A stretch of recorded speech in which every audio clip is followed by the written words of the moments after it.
കിബറും ഫസാദും ഹസദൊന്നുമില്ലാതെ ജീവിക്കാൻ നോക്കിയിടണേ. മണ്ണിൽ വിജയത്തിൻ വഴി തേടണേ.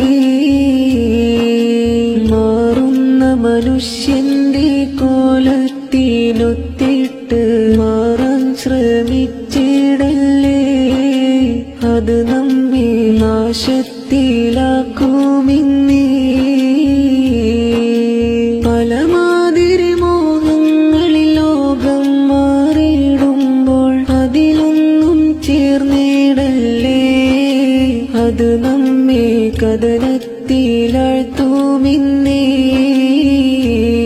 തിരുസുന്നത്തിൻ ജീവിത വഴിയങ്ങ് പിൻപറ്റിയാലെന്തൊരു സന്തോഷമാ.